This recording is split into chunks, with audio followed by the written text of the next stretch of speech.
ஹல்லேலூயா. எனக்கு அன்பான தேவஜனமே, ஆண்டவராய் இயேசு கிறிஸ்துவின் நாமத்தினாலே உங்களுக்கு அன்பின் வாழ்த்துக்களை தெரிவித்துக் கொள்கிறேன்.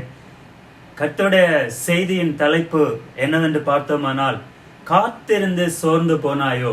அதாவது இந்த நாட்கள்ல எத்தனையோ வருஷமாக சில காரியங்களுக்காக கர்த்தருடைய பிள்ளைகள் நீங்களும் நானும் காத்து கொண்டிருக்கிறோம். சில காரியங்கள் நம்முடைய ஜீவிதத்திலே, இந்த காரியம் எனக்கு ஆண்டவர் வாய்க்க பண்ணி விட மாட்டாரா, இந்த காரியம் எனக்கு கைகூடி வந்து விடாதா அப்படின்ற அந்த ஏக்கத்தோடு அநேக நாட்கள் ஜெபித்து கொண்டும் உபவாசித்து கொண்டும் கர்த்தரிடத்திலே அழுது கொண்டும் இருக்கிற என் அன்பு தேவஜனமே, உனக்காக தான் ஆண்டவர் இந்த வார்த்தையை பேசுகிறார். ஹல்லேலூயா. காத்திருந்து சோர்ந்து போகிறாய். எந்த காரியத்தில் நீ ஒருவேளை காத்திருக்கிறாய்? நீதிமொழிகள் 13ஆம் அதிகாரம் 12ஆம் வசனத்திலே, நெடுங்காலமாய் காத்திருத்தல் இருதயத்தை இளைக்க பண்ணும், விரும்பினது வரும்போதோ ஜீவ விருட்சம் போல் இருக்கும். ஹல்லேலூயா. நெடுங்காலமாய், நீதிமொழிகள் 13ஆம் அதிகாரத்திலே கர்த்தருடைய வார்த்தை கொடுக்கப்பட்டிருக்கிறது. நெடுங்காலமாய், அதாவது சில குறிப்பிட்ட நாள் இல்ல, 1 மாசம் 2 மாசம் 1 வருஷம் அல்ல, நெடுங்காலமாய் கர்த்தருடைய பிள்ளைகள் காத்திருக்கிறார்கள். அது அந்த காத்திருந்தல் இருதயத்தை என்ன பண்ணும்? இளைக்க பண்ணும். டெப்த், அதாவது அந்த இருதயம் சோர்ந்து போய், நான் இவ்வளவு நாள் ஜெபித்து விட்டனே, உபவாசித்து இவ்வளவு நாட்கள் ஆகிவிட்டதே, எத்தனையோ வேதவசனங்களை நான் கேட்டு விட்டனே, எத்தனையோ வாக்கு தத்தங்களை கூட நான் எடுத்து விட்டேனே, ஆனால் என்னுடைய வாழ்க்கையில் இந்த காரியம், நான் நினைத்த இந்த காரியம் நடக்காமல் போகிறது ஏன் என்று கேள்விக்குறியோடு இருக்கிற என் அன்பு கர்த்தருடைய பிள்ளையே, அன்பு சகோதர சகோதரியே, உன்னிடத்தில் ஆண்டவர் சொல்லுகிறார், விரும்பினது வரும்போது உன் ஜீவ விருட்சம் போல இருக்கும். அதாவது ஜீவ விருட்சத்தின் கனி பாத்தீங்கன்னா, அந்த கனியை புசிக்கிறவன் அதாவது அவன் அவனுக்கு அவனுடைய வாழ்க்கையில ஒரு புதிய ஒரு மாற்றத்தை கொண்டு போகணும். அப்படிப்பட்ட ஒரு ஜீவ விருட்சத்தின் கனி. அந்த ஜீவ விருட்சம் அதற்கு வேற ஒரு டாபிக் மெசேஜ், அந்த அதிகாரத்துக்கு நான் இப்ப கடந்து சொல்லவில்லை. கர்த்தருக்கு சித்தமான இனி ஒரு நாட்கள் அந்த ஜீவ விருட்சத்தை பற்றி உங்களுக்கு நான் செய்தியை கொடுக்கிறேன்.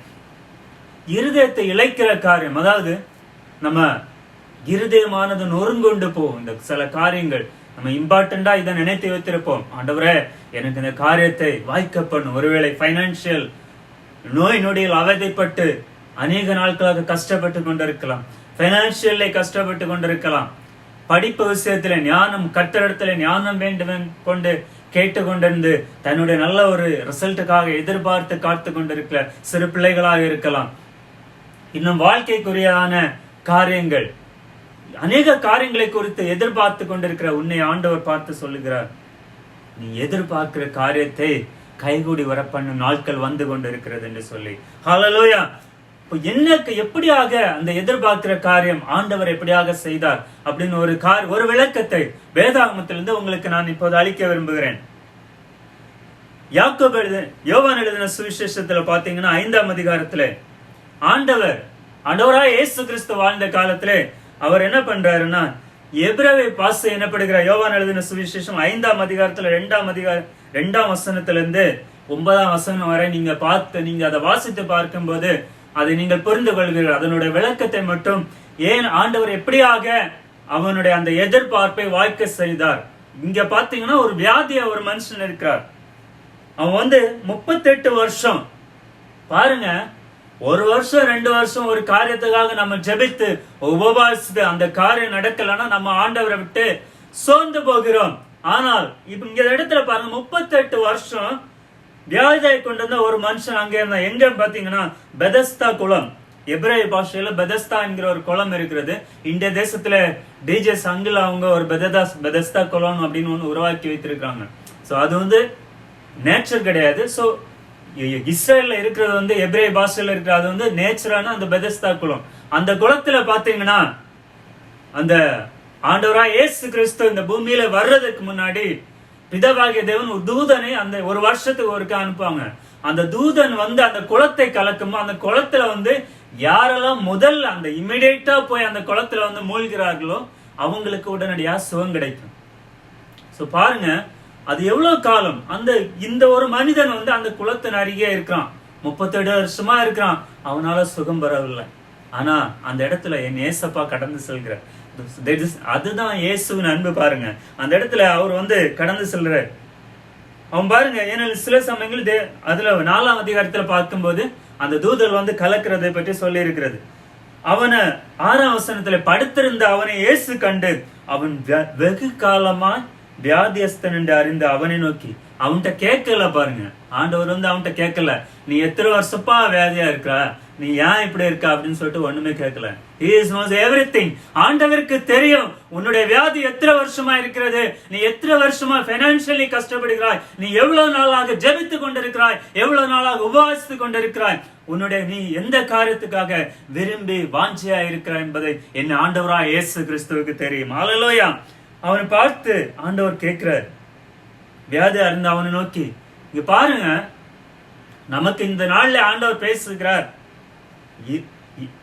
உன்னுடைய நீ காத்திருந்து சோர்ந்து போனாயோ, உன் காரியத்தை நான் வாய்க்க பண்ணுவேன் ஆண்டவர் இந்த நேரத்துல சொல்லுகிறார். ஆனால் அந்த காரியம் நமக்கு வாய்க்க பண்ண வேண்டும் என்றால் நம்ம என்ன பண்ணணும்? ஆண்டவர் இந்த இடத்துல கேட்கிறார் பாருங்க, நீ சொஸ்தமாக்கப்பட வேண்டும் என்று விரும்புகிறாயோ. ஒரு விருப்பம் வேணும், சோர்ந்து போக கூடாது. நிறைய பேர் என்ன பண்ணுவாங்க தெரியுமா, கொஞ்ச நாள் நல்லா ப்ரேயர் பண்ணுவாங்க, நல்லா உபவாசித்து ஆண்டவர் சமூகத்துல முழங்கால் படிட்டு, ஏசப்பா எனக்கு இந்த காரியம் வேணும் அப்படின்னு சொல்லிட்டு அப்படியே நல்ல அபிஷேகத்துல எல்லாம் அனலா இருப்பாங்க. ஆனால் அந்த காரியம் அவர்கள் கேட்ட அந்த நாளிலே நடைபெற 1 வருஷம் 2 வருஷம் காத்திருப்பாங்க, நடைபெறாத போது இல்ல 5 வருஷம் காத்திருப்பாங்க, 10 வருஷம் காத்திருப்பாங்க.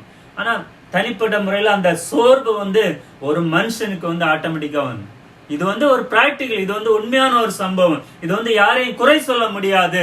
ஏனென்றால் ஒரு மனிதனுடைய இயல்பு, அவனால முடியாது. ஒரு லிமிட்டுக்கு மேல எந்த ஒரு மனிதனா இருந்தாலும் சோர்ந்து போகிற ஒரு தருவாய் உண்டாகும். அதே தான் ஆண்டவர் இந்த நாளில் உன்னை பார்த்து சொல்லுகிறார், நீ உன்னுடைய காரியம் வாய்க்கும்படி விரும்புகிறாயோ. ஹல்லேலூயா. ஒரு விருப்பம் நமக்குள்ளா இருக்கிறதா? இந்த காரியம் நான் பெற்றுக்கொள்ள வேண்டும் என்கிற விருப்பம் உனக்குள்ளா இருக்கிறதா? இந்த வியாதியஸ்தனை பார்த்து ஆண்டவர் கேட்கிறார், நீ சுஸ்தமாக வேண்டும் என்று விரும்புகிறாயோ? உடனே அந்த வியாதியஸ்தன் சொல்லுகிறான், பாருங்க 38 வருஷம் 10 வருஷம் வியாதியா இருந்தாலே, 5 வருஷம் இல்ல 1 வருஷம் வியாதி இருந்தாலே, 1 மாசம் ஹாஸ்பிட்டல் ஒரு ஆள் அட்மிஷன் பண்ணி ஜெபித்து விட்டாலே நிறைய பேர் சோர்ந்து போயிடுறோம். 38 வருஷம் அந்த மனுஷனுடைய காத்திருப்பு, எப்படியாவது நான் சுகம் பெற வேண்டும், என் தேவன் எனக்கு சுகம் கொடுப்பார். பாருங்க, அவன் வேற யாரையும் நம்பவில்லை, அந்நிய விக்கிரகத்தை நாடி போகவில்லை, இன்னொரு மனுஷனை நாடி போகவில்லை. அவன் ஆண்டவர் தூதனை அனுப்புவார், எனக்கு சுகம் கொடுப்பார் என்று சொல்லி அந்த பிரசனத்திலே அவன் அமர்ந்திருக்கிறான். அதற்கு அந்த வியாதியஸ்தன் சொல்லுகிறான், ஆண்டவரே, தண்ணீர் கலக்கப்படும் போது என்னை குளத்தில் கொண்டு போய் விடுகிறதற்கு ஒருவரும் இல்லப்பா, நான் போகிறதுக்கு முன்னே வேறொரு என்ன பண்றான், அவன் சுகம் பெற்று சென்று விடுகிறான், எனக்கு முடியல ஏசப்பா அப்படின்னு சொல்லிட்டு. இங்க பாருங்க, நம்முடைய இயலாமையை ஆண்டவர்கிட்ட நம்ம என்ன பண்ணணும், சொல்லாம இருக்கவே கூடாது. He is our father. நம்முடைய நல்ல தகப்பனாக அவர் இருக்கும்போது ஏன் நம்ம அப்பா கிட்ட சொல்லக்கூடாது? நம்ம சோர்ந்து போகும்போது ஆண்டவரை விட்டு பேக் அடிக்க கூடாது. திரும்பவும் ஆண்டவர் சமூகத்துல, ஏசப்பா என்னால முடியலப்பா, என்னால ஜெபிக்க முடியல, என்னால வேதம் வாசிக்க முடியல, உங்களுடைய சமூகத்துல துதிக்க முடியல, தயவு செய்து ஹெல்ப் மீ டாட் அப்படின்னு சொல்லிட்டு கேட்கும் போது ஆண்டவர் உங்களுக்கு உதவி செய்வார். ஹல்லேலூயா. இந்த நேரத்துல ஒரு சாட்சி உங்களுக்கு நான் பகிர்ந்து கொள்ள ஆசைப்படுகிறேன். கழிந்த புதன்கிழமை சாயங்காலம் 7 மணிக்கு நான் கடந்த சில நாட்களாக அநேக காரியங்களை குறித்து நானும் தனிப்பட்ட முறையிலே சோர்ந்து போனேன். ஏன்னா நானும் ஒரு மனுஷன் தான், ஒரு ஊழியக்காரனாக ஆண்டவர் அபிஷேகத்தும் எனக்கும் அநேக காரியங்கள் உண்டு. சோ நான் என்ன பண்ணுவது என்று ஏசப்பா என்று சொல்லி திகைத்து கொண்டு நான் ஆண்டவர் சமூகத்திலே என்னுடைய வேலைகளையும் பார்த்து விட்டு மனதளவிலே ஆண்டவரோடு பேசிக் கொண்டிருந்தேன். தினமும் ஆண்டவரோடு பேசுகிறேன், ஆண்டவர் எனக்கு வார்த்தையை கொடுக்கிறார், அது நிமித்தம் தான் நான் ஊழியம் செய்ய முடிகிறது. ஆனாலும் நான் சோர்ந்து போய்விட்டேன். அப்போது கிட்டத்தட்ட ஒரு 7:40 இருக்கும், திடீரென்று ஆண்டோட பிரசனம் எனக்கு முன்பாக வந்தது. அவருடைய வெண்மையான ரூபம் காணப்பட்டது. அவருடைய மிகப்பெரிய கரத்தை பிடித்து அவர் என்னை அணைத்து விட்டு சொன்னார், என் மகனே பயப்படாதே, நான் உன்னை தாங்குவேன், நான் உன்னை நடத்துவேன். ஹல்லேலூயா. ஒருபோதும் உன்னை கைவிட மாட்டேன். இது 3வது தடவை ஊழியத்திலே ஆண்டவர் என்னை அபிஷேகித்தது பிற்பாடு 3வது தடவையாக என் இயேசுவை நான் முகமுகமாக தரிசிக்க முடிந்தது. ஹல்லேலூயா. அதற்கு நான் தகுதியே இல்லை. அப்படி அந்த ஒரு ஹக், அந்த ஒரு அரவணைப்பு கிடைத்த பிறகு எனக்குள்ள ஒரு புது உற்சாகம் கடந்து வந்தது. அல்லேலூயா. யார் என் கூட இருந்தாலும் சரி, எனக்கு உதவி செய்யாமல் போனாலும் என் ஏசப்பா எனக்கு உதவி செய்வேன் ஆண்டவர் சொன்னார். ஆண்டவர் சொன்னார், நீ என்னுடைய காரியத்தை செய்யும் போது எப்படி மகனை நான் உன்னை கைவிடுவேன் அப்படின்னு சொல்லி, ஒரு தகப்பனை விட மேலான ஒரு பாசத்தோடு என்னை அரவணைத்த போது எனக்குள்ளாக இருந்த அந்த வேதனை, துக்கம் எல்லாம் அந்த செகண்டே மறைந்து போய்விட்டது. அல்லேலூயா. அதை தான் ஆண்டவர் இந்த நாளிலே உங்களை பார்த்து சொல்லுகிறார். இந்த வியாதியஸ்தன் சொல்றான், ஆண்டவரா எனக்கு யாரும் இல்லப்பா, எனக்கு உதவி செய்ய யாரும் இல்லை என்று சொல்லி. பாருங்க, 1 வருஷம் 2 வருஷம் இல்ல 12 வருஷம் பெரும்பாடுள்ள ஸ்திரீ இதெல்லாம் கேட்டிருக்கணும். 38 வருஷம் எவ்வளவு கஷ்டமா இருக்கும். ஒரு கொடிதாக தன்னுடைய சொந்த பந்தங்களை எல்லாம் விட்டு அந்த குளத்தருகே அந்த மனிதன் உட்கார்ந்து இருந்திருக்கிற ஒரு நிலைமை. ஜஸ்ட் ஒரு திங்கிங். நார்மலா நம்ம இந்த நாள்ல இருந்தோம்னா நம்ம கண்டிப்பா நானா இருந்தாலும் சோர்ந்து போய் பின்மாற்றத்துக்கு நேராக போய்விடுவோம். ஆனால் இந்த மனிதனுடைய விசுவாசத்தை பாருங்க.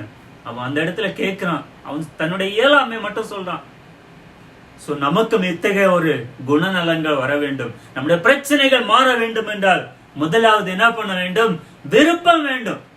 நம்ம அந்த காரியம் ஆண்டவர் மாற்றுவான்னு சொல்லிட்டு அந்த ஆண்டவர் சமூகத்தில் ஒரு விருப்பத்தோடு நம்ம என்ன பண்ண வேண்டும்?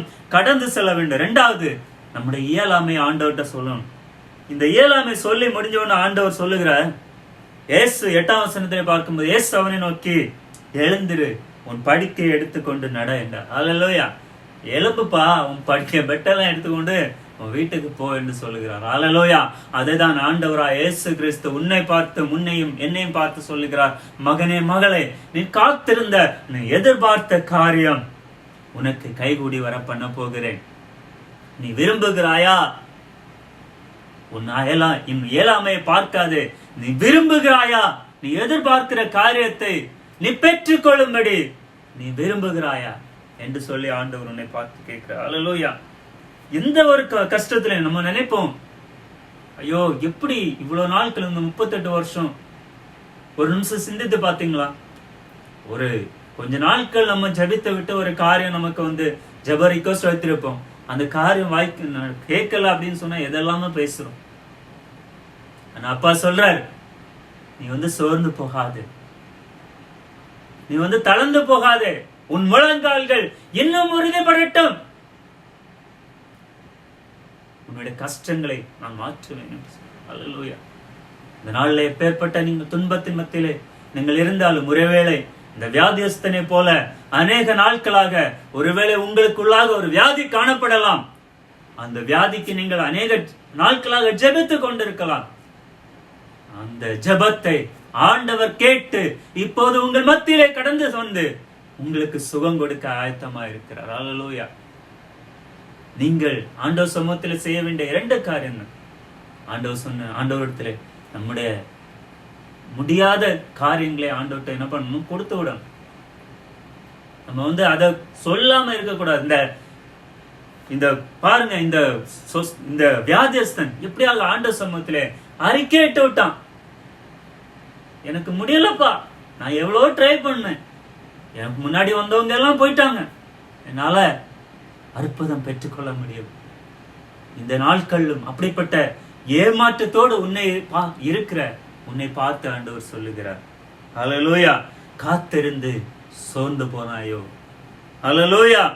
நீ விரும்புகிற காரியம் உனக்கு கைகூடி வர பண்ணுவேன். அல்லேலூயா. நான் காத்திருந்து சோர்ந்து போனாய். நெடுங்காலமாக, சிறைய நாட்கள்ல நெடுங்காலமாய் காத்திருந்து சோர்ந்து போனாய்.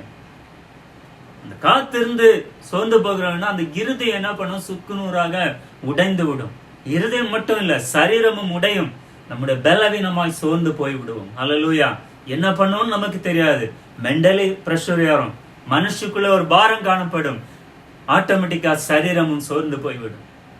சோ அதை ஆண்டவர் இந்த நாளிலே உங்கள் சரீரத்தை, ஆத்ம சரீரத்துக்கு ஒரு புது பலன் தந்து நீங்கள் விரும்புகிற காரியத்தை உங்களுக்கு வாய்க்க பண்ண போகிறார். அல்லேலூயா.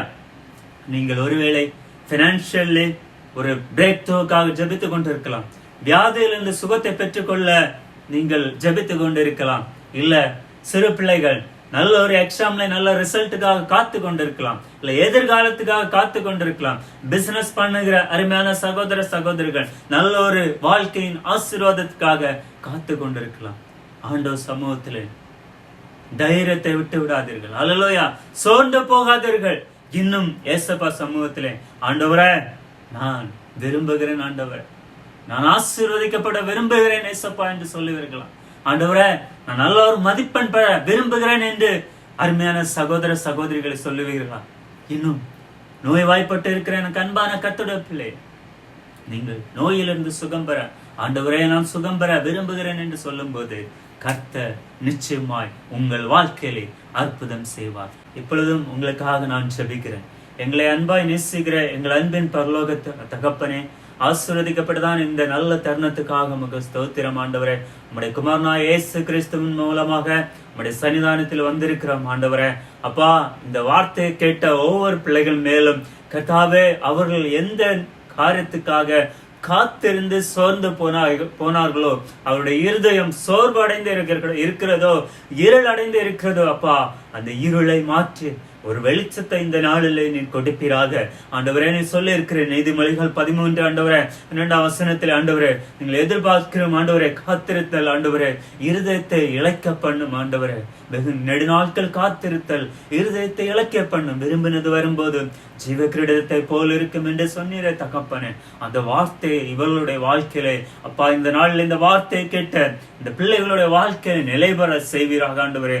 அவர் காத்திருந்த அந்த காரியங்கள் ஆண்டவரே, ஒருவேளை நோய் நொடியா இருந்து அந்த நோயிலிருந்து ஆண்டவர் சுகத்தை பெற காத்திருக்கலாம் ஆண்டவரே. படிக்கிற பிள்ளைகள் நல்ல ஒரு ரிசல்ட்டுக்காக காத்திருக்கலாம் ஆண்டவரே. எதிர்காலத்துல நல்ல ஒரு ஆசீர்வாதத்துக்காக காத்திருக்கலாம். இன்னும் பிசினஸ் பிள்ளை செய்கிறவர்கள் ஆண்டவரே நல்ல ஒரு ஆண்டவரே லாபத்துக்காக காத்திருக்கலாம் ஆண்டவரே. இன்னும் பொருளாதாரத்தில் பிரச்சனையோடு இருக்கிற பிள்ளைகள் ஆண்டவரே பொருளாதாரத்தில் நல்ல ஒரு செழிப்பை காண காத்திருக்கலாம். அநேக ஆண்டவரை காத்திருக்கல ஒரு மனிதனுடைய வாழ்க்கையில உண்டு தகப்பனே. ஆண்டவரே, இதை கேட்ட உம்முடைய பிள்ளைகள் அவள் குடும்பம் என்ன தேவைகளுக்காக காத்திருந்தார்களோ ஆண்டவரே, அவர்கள் சோர்ந்திருந்து காத்திருந்தது போதும் தகப்பனே. அப்பா, அவர்கள் எதிர்பார்த்த காரியத்தை கர்த்தர் இந்த நாளிலே கைகூடி வர பண்ணுவீராக. ஒருவேளை ஆண்டவரே இதை பார்த்து கொண்டிருந்த ஆண்டவரே யாராவது வியாதியா இருந்தால், அவள் குடும்பத்தில வியாதிகள் காணப்பட்டால் ஆண்டவரே, அவர்கள் நம்முடைய சமூகத்திலே ஜெபிக்கும் போது ஆண்டவரே இந்த நாளிலே ஆண்டவரே இந்த வார்த்தை நிமித்தம் ஆண்டவரே எப்படியாக அந்த 38 வருஷம் வியாதியஸ்தனை நீ சுகப்படுத்தினீரோ அதே ஆண்டவரே அந்த ஹீலிங் ஆண்டவரே உம்முடைய பிள்ளைகளின் மேலே இந்த நாளிலே நடைபெறுவதாக ஆண்டவரே. அவர்கள் வியாதியிலிருந்து சுகத்தை பெற்றுக் கொள்வார்களாக உம்முடைய நாமத்தினாலே தகப்பனே. இன்னும் பிரச்சனைகள் மத்தியில இருக்கிறவர்கள் ஆண்டவரை சமாதானத்தை காணும்படி ஆண்டவர் கிருபை செய்வீராக. இந்த நாளில் ஆண்டவரே ஒரு தெய்வீக வல்லமை இவர்களுக்குள்ளாய் கடந்து செல்வதாக ஆண்டவரே. அப்பா, இவர்கள் இனி சோர்ந்து போகாதபடி தைரியமாய் ஆண்டவரே உம்முடைய நாமத்தை துதிக்கிற உம்முடைய பிள்ளைகளாக கடந்து வர ஆண்டவர் கிருபை செய்வீராக. சோர்வை கொண்டிருக்கிற எல்லா பிசாசின் அந்தகார கட்டுகளையும் நஸ்ரனாய இயேசுவின் நாமத்தினாலே எப்பொழுதே உம்முடைய நாமத்தினாலே சபித்து அப்புறப்படுத்துகிறேன் ஆண்டவரே. நீர் ஆண்டவரே ஜெயத்தை உம்முடைய பிள்ளைகளுக்கு கொடுப்பீராக. தாழ்த்தி உம்முடைய சமூகத்தில் ஒப்படைக்கிறோம் ஆண்டவரே. மீட்பெரும் இயேசு நாமத்தில் ஜெபங்கேளும் எங்கள் அன்பின் பரலோக பிதாவே, ஆமென். கர்த்ததாமே உங்களை நிச்சயமாய் அதிசயமாய் வழி நடத்துவாராக. இந்த வார்த்தையின்படி நெடுநாளாய் காத்திருந்து நீங்கள் சோர்ந்து போயிருக்கலாம். ஆனால் கர்த்தர் நிச்சயமாய் இனி வருகிற நாட்கள்ல நீங்கள் காத்திருந்த காரியத்தை கர்த்தர் நிச்சயமாகவே வாய்க்க பண்ணுவார். சொன்ன கர்த்தர் பேசின அந்த வார்த்தையின்படி செவி கொடுத்து நடங்கள், அவ்வளவுதான். வேற ஒண்ணும் பெரிய அளவுல ஆண்டவர் எதுவுமே உங்கள்ட்ட எதிர்பார்க்கிற இதை செய் அதை செய்ன்னு சொல்லிட்டு உங்களை கஷ்டப்படுத்துகிற தேவன் அல்ல. உங்களை வாழ வைத்து அழகு பார்க்கிற தேவன். அல்லேலூயா. உங்களை உயர்த்துகிற தேவன். அந்த தேவனை தான் நாம் ஆராதிக்கிறோம் என்கிற ஒரு உணர்வோடு ஆண்டவர் சமூகத்திலே தொடர்ந்து ஜெபத்தோடும் இருங்கள். என்னுடைய ஊழியத்துக்காக ஜெபித்துக் கொள்ளுங்கள். நீங்கள் பெற்றுக்கொண்ட வார்த்தை நிமித்தம் நீங்கள் பெற்றுக்கொண்ட ஆசீர்வாதத்தை எங்களுக்கு தெரியப்படுத்த மறவாதிருங்கள். அப்பொழுது இன்னும் அநேக ஜனங்களுக்கு என் தேவனுடைய நாமத்தை மகிமைப்படுத்த அது எனக்கு உதவியா இருக்கும். கர்த்தர் தாமே உங்களை ஆசீர்வதிப்பாராக. God bless you all. Amen.